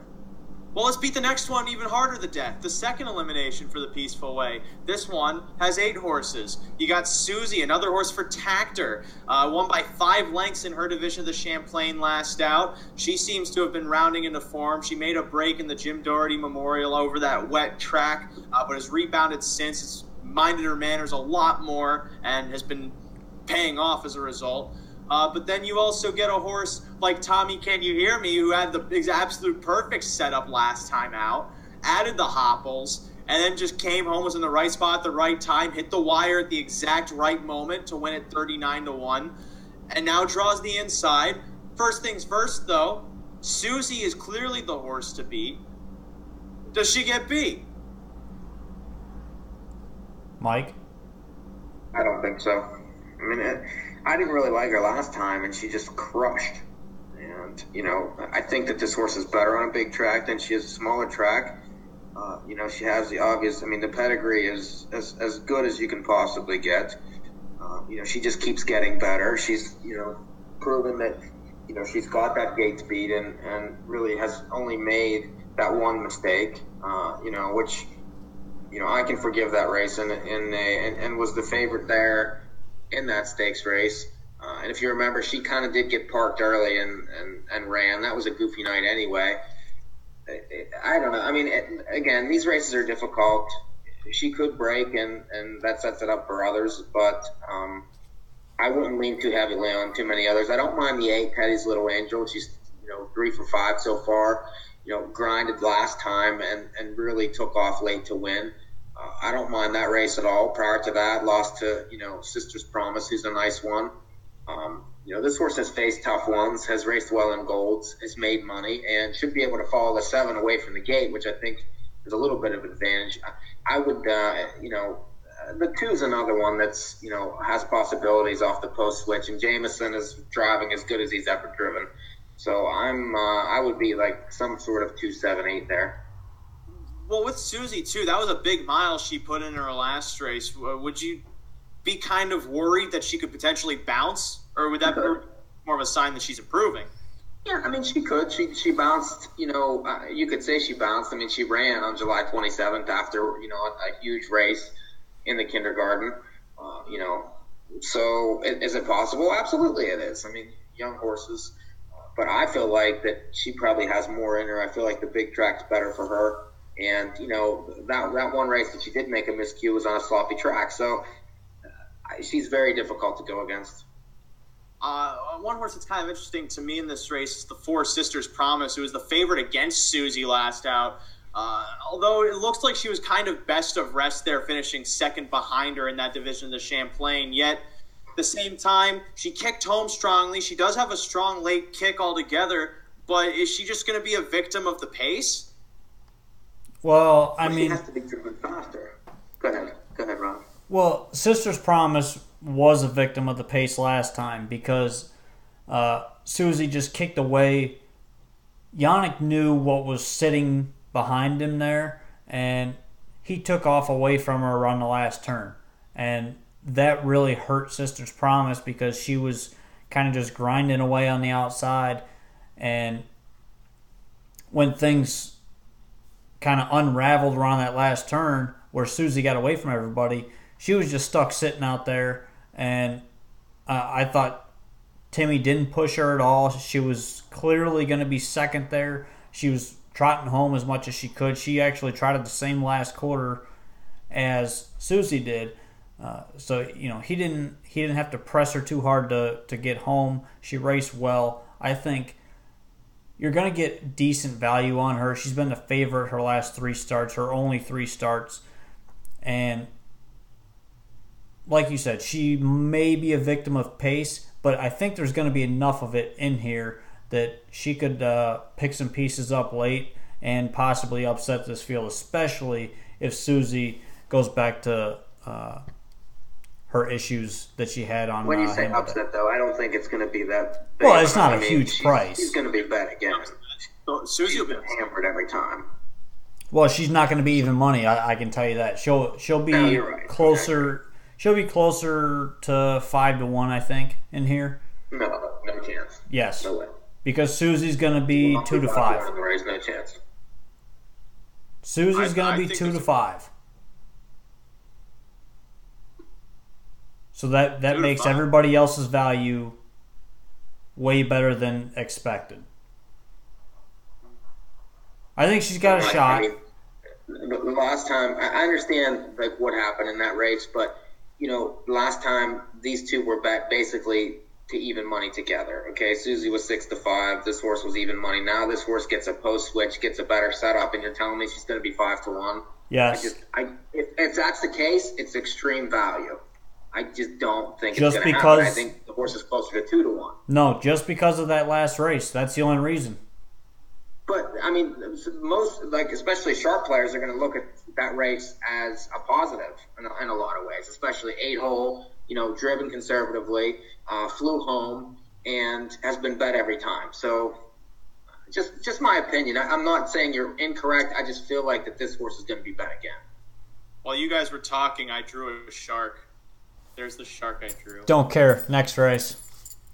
Wait, I didn't even get to talk. There was one thing I wanted to say. All right, go ahead. You didn't get to say anything. Go ahead. So I did mention Sister's Promise, but one horse that's interesting too, potentially to improve and might be ignored, Speed Titan's interesting. Toss that last race where she broke, because 2 starts back, when she didn't break, raced in the slop, putting a big mile over at Pocono, and I understand the words I just said, big mile and Pocono in the same sentence. Yeah, this was another one too. Beat Susie on debut, July 13th at the Meadowlands in that division of the kindergarten. I wasn't necessarily too thrilled with him, but or so thrilled with her, but she still dug in and won there by a neck in the end, had a tough trip in the Doherty Memorial elimination. She has a ton of excuses. If she stays flat, I feel like she's going to be ignored on the board. If you're looking at exotics, I think is one worth using. That's the rest of what I wanted to say there.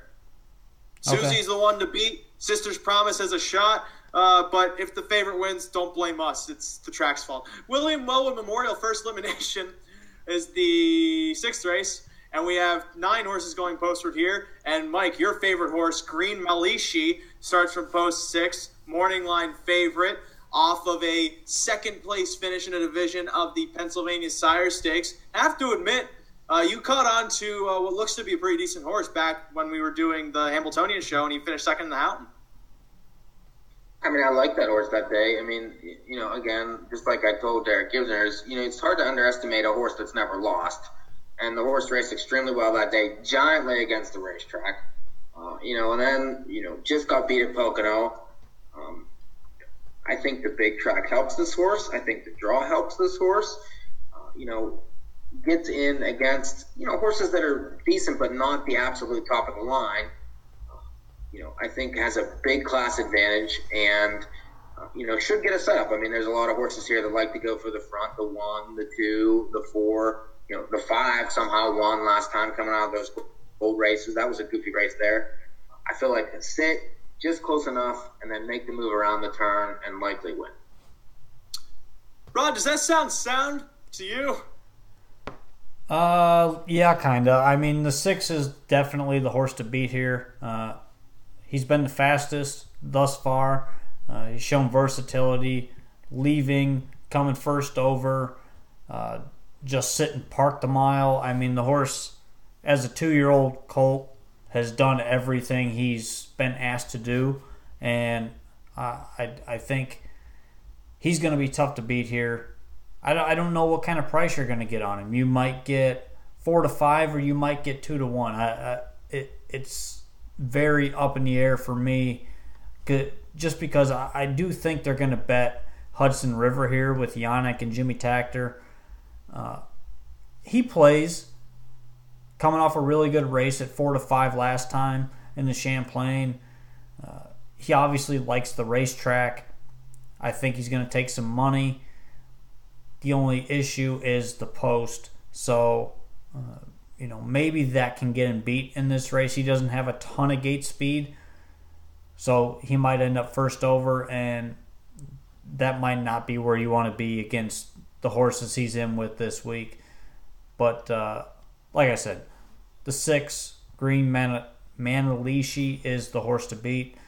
I'll take him on top, and I think for a long shot play in the race, try Windsong Patriot, the 4 horse. Has early speed, could get a decent trip if he leaves and tries to sit the pocket behind some of the other early speed in here, particularly the 5, who will likely be going right to the front because this horse is a speed demon. And I think if this horse can get a trip, he can hit the ticket at a big price. I feel like this is actually a pretty wide open race because Green Malishi has proven if he gets stuck first over, I mean, he can grind, but he could also necessarily lose. If you're looking at comparing miles, Hudson River, I feel, went a very similar mile to CT Canabra, and you're going to get a much better price on CT Canabra than Hudson River, because you look at that race, Hudson River moved to the lead through a slow half while CT Canabra wired the field from a similar pace. They both won a fairly similar time. Difference is CT Canabra was 12 to 1. Hudson River was the odds-on favorite. It was a tougher race, though, Ray. I'm just telling you right now that the 8 Chem got out of a better race. I'm just saying. But still, at the same time, if you're looking at pace setup, that's what I'm talking about. Because CT Canabra can get off the gate, can get up there, could get a trip, and the one thing is whether or not he can out-sprint Hudson River. That's really the question. I think he's a valid contender. I also feel Kings County's live coming into this race, and Southwind Avenger, the horse that was second to him, I much prefer Southwind Avenger over Kings County. This horse The problem is he usually comes from too far out of the mix, but last out tried to sit close to the pace and just moved a little bit too late and finished second by a half length to Kings County on the wire. And that was off of a couple of weeks' rest. Comes into this race off that sharp mile. He's only been improving with every start. Southwind Adventure, to me, from the Norman Barn, is dangerous. And by dangerous, I mean one to watch and potentially could be a good price. The second elimination of the Wellwood has 8 horses going in it. It's the race right after the 7th. You got Swandry the Giant, 7 for 7, undefeated, shipping in from the Indiana Sire Stakes program. Also purchased from the stable by Diamond Creek Racing and Jerry and Teresa Silva, a bunch of other people, for what was reported as a 7-digit figure. You also got Gary starting in here. A lot of Houghton horses coming back, but Swandry the Giant, does he really just reign that much over these other ones? He's been extremely sharp. 7 for 7 in his career. It's first time Jimmy Tactor. I find it hard to believe that he's going to get beat in this race, especially with the large price tag. I'm not going to go against him because I think he's got something to prove now. And this is obviously his biggest test thus far, but I think he's up to the challenge here.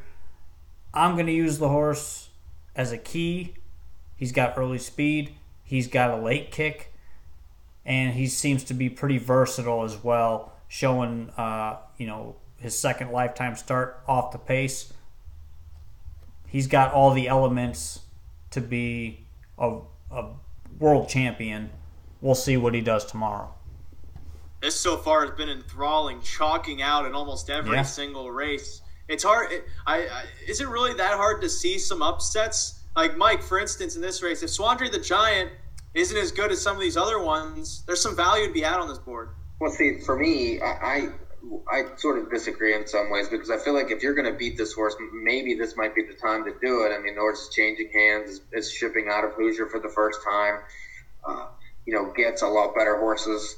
And, this isn't really the goal. I mean, the goal will be when the money's on the line. If this horse gets beat, this could be the race to beat. And I would try a couple in here. The 3 White Tigers, definite use for me. Racing that PSR Stakes final at the Meadows from the 8-hole, which is a very difficult spot, and flew late to be second. Prior to that, broke a track record at Pocono, I guess, for 2-year-old, scoutings. Which I don't know why they keep track of that stuff. But all I can say is that this horse is getting very good, has always showed talent, has raced well at this racetrack in the past. I know you don't really see that on the page, but this horse started here. So I like the fact that he's back home. I think you're going to get a price. The 4 Royal Rob's a definite use for me. Just if you can get rid of the brakes, this horse is exceptionally fast. Those 56 and 3, 56 and 4 miles were very good here. That this horse is the fastest 2-year-old on the grounds, really. And McIntosh can win these races. He's not afraid to enter them against these so-called monsters. The horse doesn't know it costs $1 million. So, and then the 6 Jerry is obvious. And I think in Maltese you can get some value there because all that money is going to go towards the 2.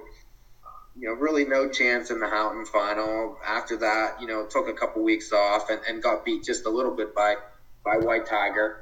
The big track suits. And, again, if you're going to try to beat the chalk, I think this might be the time.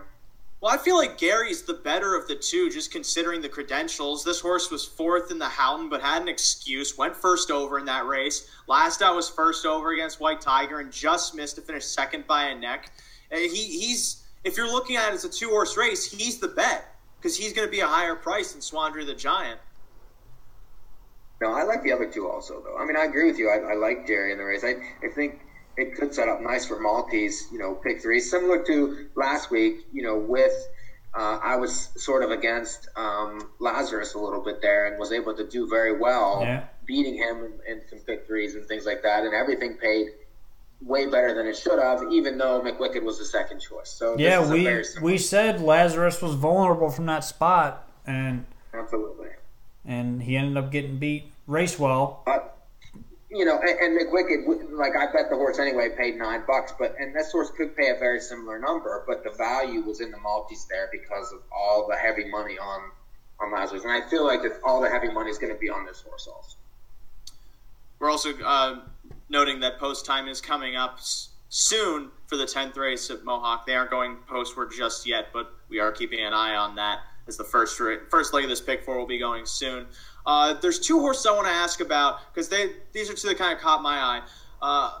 Okeanos, horse that doesn't really get off the gate that well, but 3 starts back. I understand the race wasn't that fast, was able to show some speed, finished second in grassroots, but then right after that, moved up to the gold division, sat off the pace, flew home to win at 11-1, and then last out in the Champlain, came home just as well, but got off the gate a bit better to finish third. This one looks like he's improving and has a shot from post 5 to get into the mix. Might not be as fast as Gary or Swandry the Giant, but with the right setup, it seems like he is of the caliber of Royal Rob, for instance. And then Union Forces to the outside, chased home Hudson River, has a bit of a post disadvantage, but seems to be getting better with each start. So that last race necessarily isn't terrible, but do either of you think that either of these horses can get into contention? Because I feel like they can.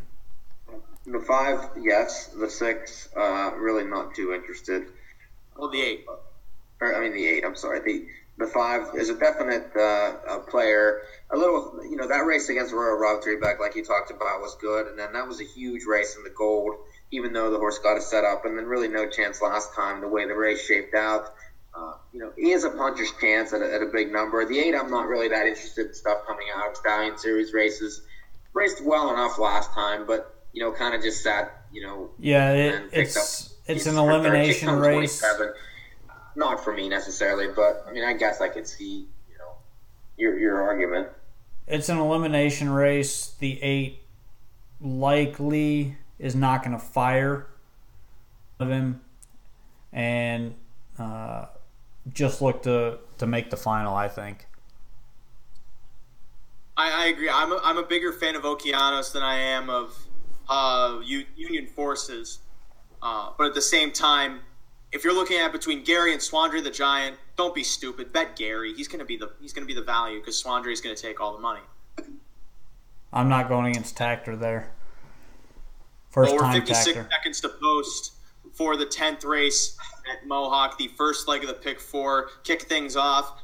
I'm live to the 3, 6, and 7. I'm a big fan right now of this 3. Makalish is currently at 18-1, but of course, do have to beat the 6, JM Jack of Hearts, and the 7, Pretty Handsome. The 6 at 5-2, the 7 at even money. Those are the 2 Mike uses. He's live to the 6 and 7 out of this first leg. And then Rod threw on the 4, Stonebridge Guard, making his first start in the Moreau Barn. He's currently at 8-1, right where his morning line sits. We're 25 seconds to post. Rod, have you posted our state-of-the-art technology to get us through this race? I'm about to put it up right now after I show the graphics one more time. All right, so those are our pick 4s. For those of you who are trying to get a puncher's chance into this action, the pool is at some amount I don't have in front of me right now because it's not up on my infrastructure for some reason. $60,000 in this late pick 4 as they're going to the gate. The wings of the gate have not opened, but all of the horses are ready to go. Now the wings are open. Starter calls. I call. 5th. 4-5 favorite. The 7, Pretty Handsome. 5-2 on the 6, JM Jack of Hearts. 6-1 then on the 9, Bo Mock.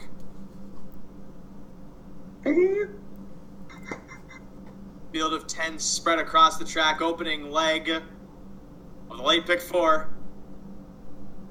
You know what the leg before was? Bolton swing into the stretch.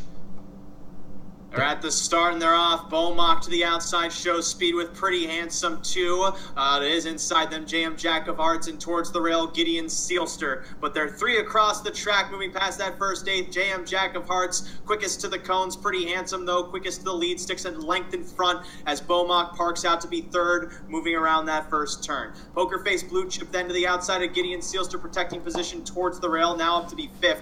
Then 6th away comes Stonebridge Guard ahead of Makalicious 7th. Foot Soldier then is towards the back of the pack ahead of Shadow of Lindy. And last of all, Jonathan Quick, slowest in the rear. 26-1 the opening quarter. Pretty Handsome cleared control as JM Jack of Hearts sits the pocket and Beaumont advances uncovered. Now to be second, a length off the lead, moving to the half mile. Sitting fourth, Gideon Sealster, 2.5 lengths ahead of Poker Face Blue Chip fifth. A gap then of about 4 to Stonebridge Guard being surpassed by Mocklicious to the outside. On that one's cover, Foot Soldier as they go past the half in 54-3, 28-2 that second quarter. The pace is hot as Pretty Handsome moves into the far turn, still a length ahead of Beaumont applying pressure to the outside. JM Jack of Hearts sits the trip. In third to the inside ahead of Gideon Sealster, locked at the rail by Poker Face Blue Chip second over, caught behind stalled cover now as Beaumont retreats, leaving Pretty Handsome on a 2-length lead to that 3/4 pole. JM Jack of Hearts with room to tip out, but he's chasing currently second.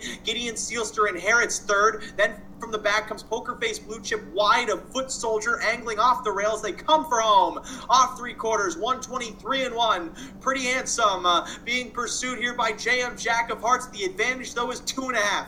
Gideon Sealster holds third, about 4 lengths away, ahead of Foot Soldier and Mockalicious rallying late, but coming to the line, Pretty Handsome cruises away. Pretty Handsome wins by about 3.5, 4 lengths in the end. JM Jack of Hearts second, Gideon Sealster third, with Mockalicious fourth and 150-2. Well, all you do is read the board there to get the even money shot, and you're live in the first leg of the Big Four. Over $70,000 bet into that sequence, and it starts off with an even money shot. Gotta love that. Got to love Well, that was that race, though. I mean, those two horses were 2 and 3 seconds faster than everything in the race. I mean, I'm sorry. And if you watched the race last week that featured those same 3 horses that were the 1, 2, 3 choices, then, you really couldn't go against them. I mean, it's just one of those, I don't like to bet chalk, but these were the obvious two. Yeah. Simcoe, 3-year-old filly pace tomorrow. You Are My Candy Girl v. Kissin' in the Sand again, and then they also match up with Shower Play, the winner of the Fan Hanover. This one entering off the pace performance with a 26-1 final quarter to beat older mares. In a numbers of $16,000 race. She's avoided the Grand Circuit. She's back here in the Simcoe against these two top ones. You Are My Candy Girl, Kissin' in the Sand.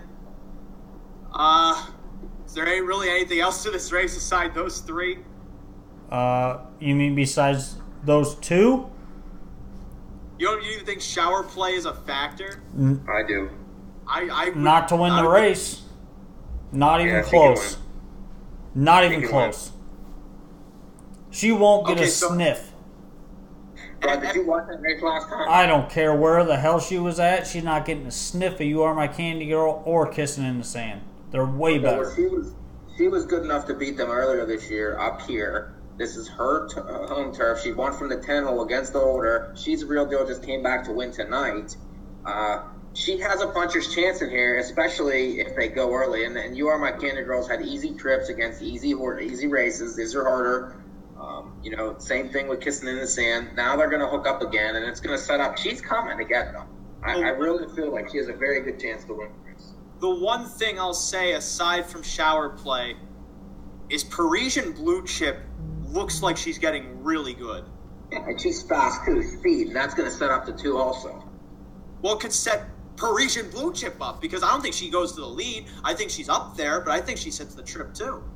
Okay. Well, I mean, again, she's a little cheap for me, but it's okay. It's a 6-horse field. I know you're not going to get tremendous value, but if You Are My Candy Girl, Kissing in the Sand, both around 6-5, 7-5. Shower Play takes money. Parisian Blue Chip realistically is around 6-7-1, and that might not be a bad bet.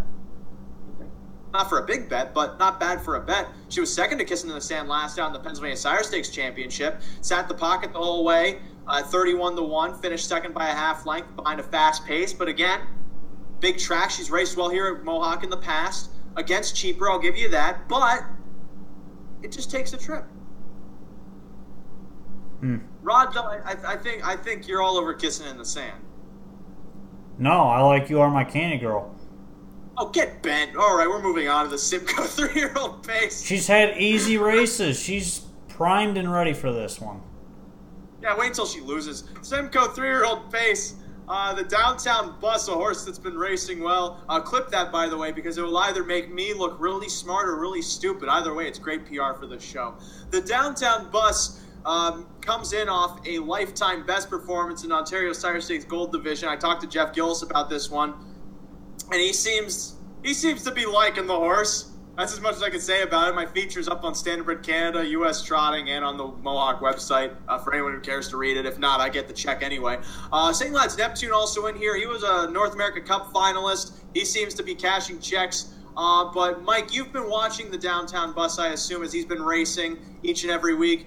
Is he really just the best in this field? He's extremely good. He's probably the most improved horse at the track right now. Especially that last race. I mean, that grassroots race was just okay. I mean, Casimir Ritchie P came back to win tonight. Yacht Steelster's a nice horse, but not necessarily a monster by any means. The horse has had setups in races, and I think could be a little overbet here. I don't mind the two, who's very much improving, has won 4 out of the last 5. I realize this is a step up, but this horse is, coming out of a 50-3 race, and I think that the price, probably the 4th choice in the race, makes him extremely interesting because I feel like that he's getting better also, and could get a trip. Can do it either way, can go up close or from the back. I really like that race last time. The one I think is very interesting. Chasing Stay Hungry, Jimmy Freight. Neither one of those two horses in this race, and I don't think the Downtown Bus is as good as that one. Draws inside, has danced some dances, was 3rd in the Cane. Nothing wrong with that race, 47-4. This horse is plenty fast enough to beat these. So 1 and 2, the 6 will, I really liked this horse earlier in this year, but again, it's just at the mercy of the pace and just doesn't really like to win right now. Just a maybe for me, probably more like underneath. What about a horse like the 3, Phil the Thrill, who seems to have a lot of speed, has had some post disadvantages, again, hasn't really raced on the Grand Circuit, but when he just does not lose his mind, he can finish a race and finish the race strongly. He's not as good as these horses. Okay, fair enough. Rod, do you see anything else outside? Because I agree with Mike on Torrin Hanover. He seems like the horse that's been improving at the same rate as the Downtown Bus, but the one difference is he hasn't raced against stakes like the Downtown Bus has. Yeah, I like Torrin Hanover in this spot. I think he's in really good form, pacing huge last halves recently, big last quarters. He's as sharp as he's going to get, I think, right now anyways, and inside post, he might be in a really good spot just because there's a lot of early speed in this race. So I think if he's in a first over spot, he's very vulnerable, I think, against this type of field. But if he gets away where he can either sit on the rail or he can come second over, I think he's going to be very tough to beat in this race, just off of what he's been doing recently. And then the second division of the Simcoe, Stay Hungry. Yeah. Basically. I'll tell you this, though. The one is extremely good. Went to Moreau and has crushed 2 races in a row. And Stay Hungry is more, trying to win the jug right now. This isn't the main objective. Do not sleep on the one in that race. I want to say in terms of exotics, the 2 trump that should not be ignored either. This horse was a part of that big pace that set up for Torrin Hanover last out against those non-winners at 3. Still held on to finish 4th. Otherwise, has been cashing checks against similar competition. This horse could definitely make the exotics pay a little bit better because it's between the 1 and the 4 for the first 2 spots. The 6 is also a little interesting there. If you watch the horse's last 2 drives, especially that drive 2 back, it was nightmarish. And then last time, got stuck in the wrong spot also. Still kicked 26-2. I don't know if the horse can win it, but, one that I've been chasing a little. I said one more stake to talk about. That is over at Scioto Downs on Saturday, the Jim Ewart Memorial. We gather a bunch of the free-for-all pacers who we saw in the Canadian Pacing Derby, some of which we saw in the Canadian Pacing Derby. Others we've seen elsewhere. 10 horses lining up in this Ewart. It is a $250,000 stake. I don't know if there's a detention barn. I don't believe so. Maybe Okay, so split the house wins. tomorrow sometime. Oh my God. I really liked Split the House to beat Lazarus in that Dan patch, and I was so close, 19-1. I really wanted him to get up there. And he's been racing really well. It seems like he's back at his game when he won the Breeders' Crown last year. God, that was last year, where he was just so good. He was so fast, so sharp. And I'm not only saying that because I was on top of him that night, but it seems like he could be a decent price, especially considering too McWicked draws inside. Oh wait, McWicked draws inside. Oh, damn it, he might get the trip. Oh, no. McWicked doesn't win again? He's vulnerable on the smaller track. Yeah, he's vulnerable on the small track, I think. I think he won this race last year. Yeah, he did. He did. He won it. He came first, was he first over? I don't know, but he flew home late. I remember seeing that. Yeah, the last 8. Well, the horse on the front end quit badly turning for home, and he just went right by him.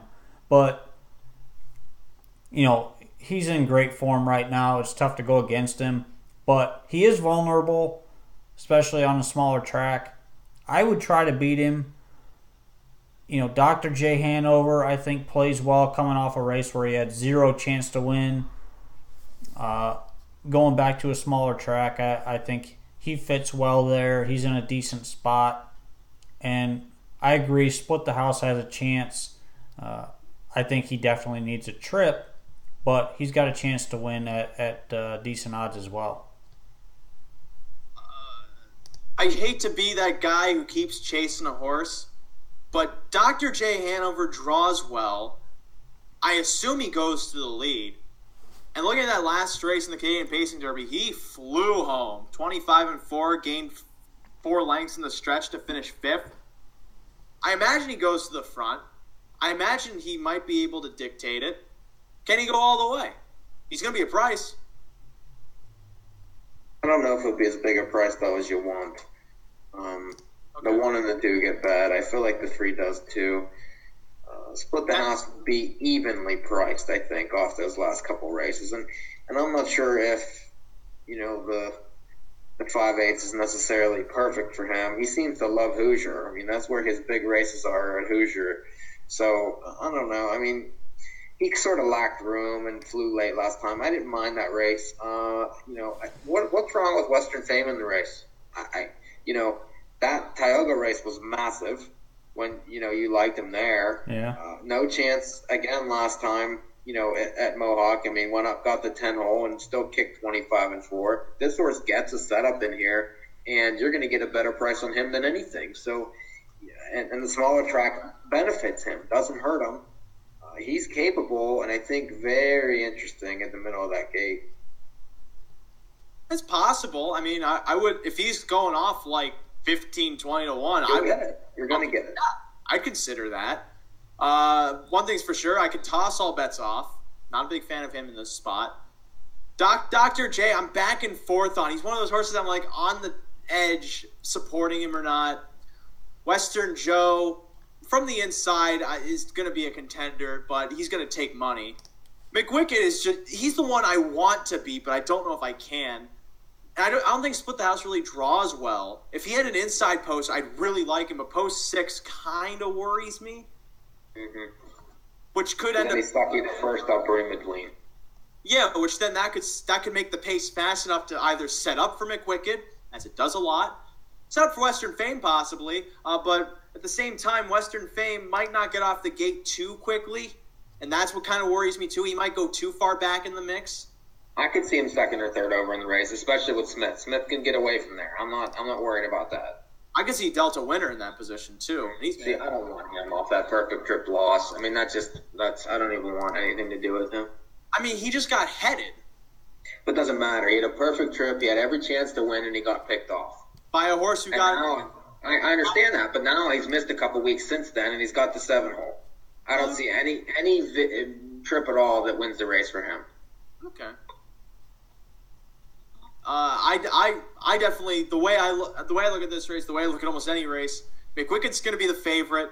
I think there are several horses that have a chance being a price. But you point out Western Fame, and now I'm starting to go, okay, all right, it's possible. But at the same time, Split the House too. Even if he does go first over, he's a good horse. Yes. But again, it's hard to tell what kind of price you'll get on him this early. That said, that's as much as I have to chime in on that. Yeah. Nothing more to it. As they're parading now for the 11th at Mohawk. Are we doing aces or no? Yeah. What are we doing? We were going to talk about some of the races in the Pick 5 jackpot at Aces to close things out. While we also 10 minutes. wait for this 11th race. We don't have tickets together, but we can give you the horses that are definitely going to be factors. Now, one thing, Rod, what's the jackpot at currently? 35,000, roughly. Wow. Big. It's yet to be hit. And the mandatory It won't be hit. This night either. It's not going to get hit tomorrow or Sunday for the jackpot.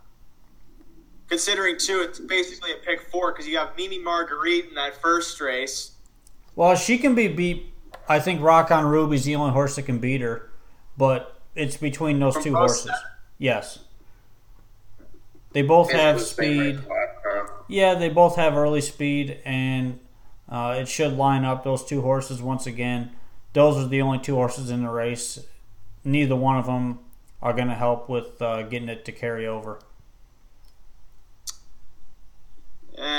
I still think Mimi Marguerite. But then again, my opinion at Aces has been the equivalent of a dumpster fire on fire. That's as much as I have to say about that.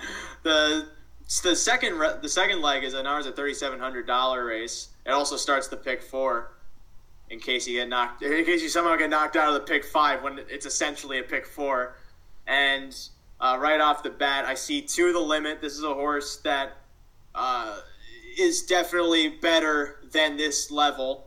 I'm an athlete also stepping down. You have a lot of horses stepping down in class, actually. One of them also being Nine Ways, the horse that won the Dan Patch over at Aces when we were there to cover that, which, by the way, too, the Pick 5 jackpot, if it's not hit, will have a mandatory payout the night we are there live, Saturday, September 15th. Next Saturday. That's next Saturday.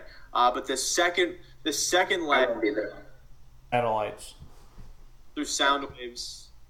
Satellites are already linking up. This is all part of the upgraded infrastructure that we're putting into our system. We're trying to work on getting money walkie-talkie that double as Walkmans. Walkman-talkies, we're going to call them. No. We're working on getting those for no reason other than just to have them. How about let's give a little couple prices at Aces. I mean, if these things are going to be hit, we need to give prices. I'm an athlete. I really like I'm an athlete in that second leg. I love horses. I love horses that park a mile, drop in class, race well. That's about it. I mean, he's 4-1 in the morning line. It's not much, but Lodi Machete Man possibly. Nine Ways last week had no chance to win the race. I think he would be a horse I would key off of. 0 chance last time. He needs what do you think about the driver, though? I mean, I'm not trying to be. I'm just saying, like, does the driver sway you in any way? He's been driving very conservatively, but it's not that he can't drive. It's just that he's not being aggressive with the horse. Yeah, he needs to put him in contention. This horse is good when he's close. There's not a lot of early speed in here. This is his race to lose, I think. Lodi Machete Man. That's the speed. Hello. I don't mind him either. I think that he's the price he is for sure. I also just love Mike says, let's give out some prices, and Rod goes, okay, I'm going to give you the cheapest horse possible this race. That's what I like. He's not going to give what his opinion is, so that's his opinion. It's fine. Nine Ways is going to take money, I think. We'll talk more about the next few races. We got a bottom level pace in the 6th race. That's the 3rd leg of the sequence. Those races can sometimes pay, but we're 40 seconds to post for the 2nd leg of the pick 4. We're all alive to all the same horses. the 1, 3, 4, and 6. Now, early in the betting, Clear Idea was the 9 to 5 second choice. It's floated up to be 6 to 1, while Witch Dally, the 6, is the favorite at 6 to 5. Firebee's the second choice, it's 5 to 2. Then we have 2 horses at 6 to 1. Clear Idea being 1, Exhilarated the other. As we have a field of 7 going postward, 20 seconds to go. It's the filly and mare preferred from Mohawk Park. And just like that, the odds shift again. Witch Dally still 6 to 5, but Exhilarated took a big bet. It's now 9 to 2. Which means he's likely going. And is floated up to be 5 to 1. The starting gate's not even in position. He's going. It's 11 o'clock. This is way past my bedtime, and we still have 10 more races to go. Wings of the gate are open. The starter calls the field.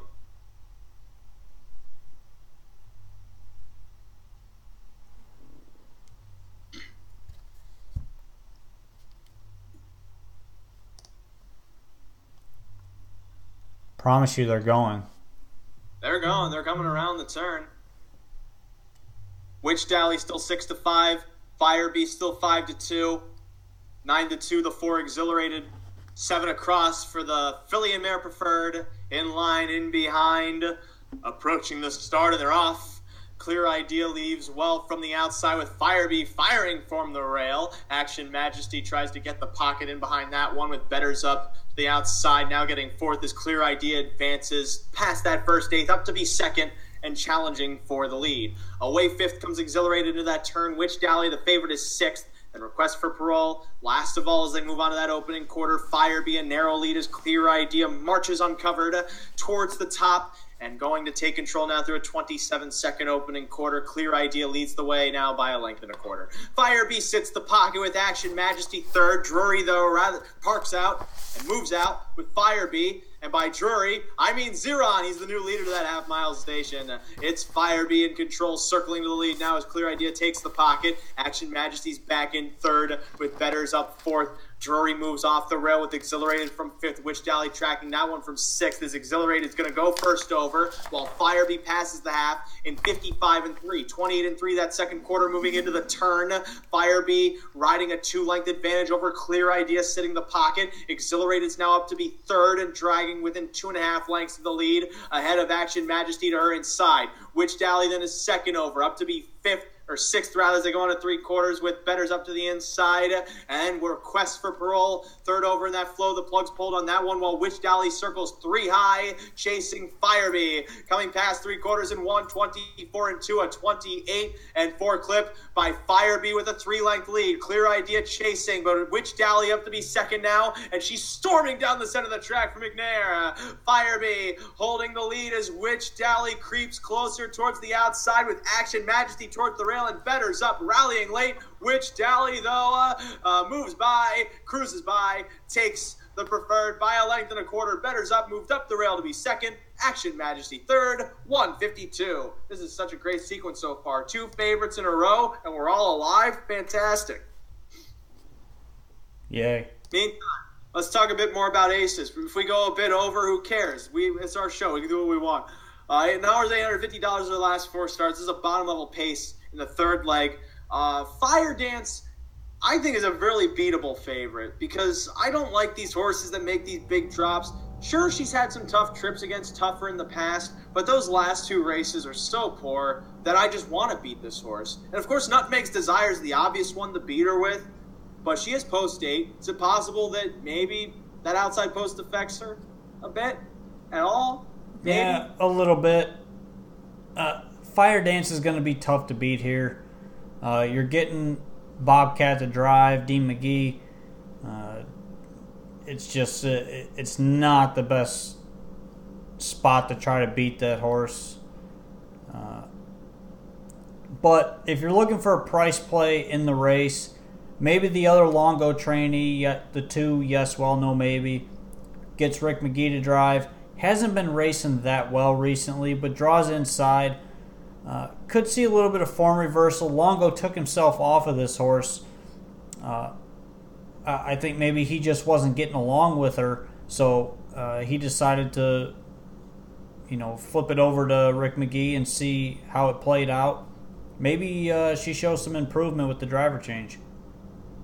You see, I kind of like Dancer's Fancy a bit as a price. This horse won wire to wire from post 8 against non-winners of 1, and then after that had outside posts again and just never showed that speed. But draws inside, I think drops in class. She could potentially get a spot. As can Fox Valley Salsa. That one probably is more likely to get off the gate from the rail, and she's going to be a bit of a decent price. But again, when you have Nutmeg's Desire, a horse who's coming off a 5-length win, is the odds-on favorite. Kind of hard to see outside of her. I feel she's the horse to beat. I could care less for Fire Dance. Yeah. I like the inside too, and then I would use the 8. There you have another bottom-level pace then in the 4th leg of the pick 5. This one has Sonalta. Oh, Sonalta Power? Oh, God, there's no way. This thing carries over. It's hard to get a price in some of these. It's possible, but it's difficult. Because Sonalta Power is dropping in class off of 2 admittedly good races. Last out, parked first over. You can toss that race. 2 starts back, rallied from off the pace to finish 3rd. Has the class advantage. Happy Heath was 2nd at 23-1. Gets an inside draw. That's as creative as I can get here. The 1's worth the use. The 5, I think Polaris is worth the use. That horse is, won 7 times last year. I think is probably eventually going to wake up and get a win this year. And then the 6 is interesting too, just off the drop. Another one that does a little camera shot, but we're trying to catch prices. I can't say I'm a big fan of Polaris. He's a 14-year-old, seems to be towards the end of his career. Doesn't really have that same ability. He's just been kind of on a decline the last couple of starts. He could chase home and catch checks, but other than that, I'd be more towards Happy Heath, especially with that 15-1 morning line with Williams Hernandez in the bike. I feel like that's probably where the value would be if you want to try and snag the pick 5. If you're looking for value, maybe throw in the 3, Holla at Your Boy. Last time, just got tired late. I think if he gets covered up, he's got a shot. But big price play, needs a trip. If he gets a trip, I think maybe he could get there. And the final leg is claiming handicap affiliate mare pacer, $7,200 purse. Looks to be a wide open race. You have a morning line favorite at 9-2. That's the 1, Free Radical, who probably will be the favorite. This horse has put in some decent miles against this company in her last couple of starts. Draws the inside, so she has an advantage there as a result. But in a race like this, which looks wide open, first instinct, try and go for a price. Dandy's second by 3/4 of a length last time out at this level, moved up in class. The fact that she got the trip and she raced well off it, I have to think that maybe she's a factor. Awesome World was the favorite last time out against this group, was first over, finished 4th, but is one where if she gets the trip, she can race well.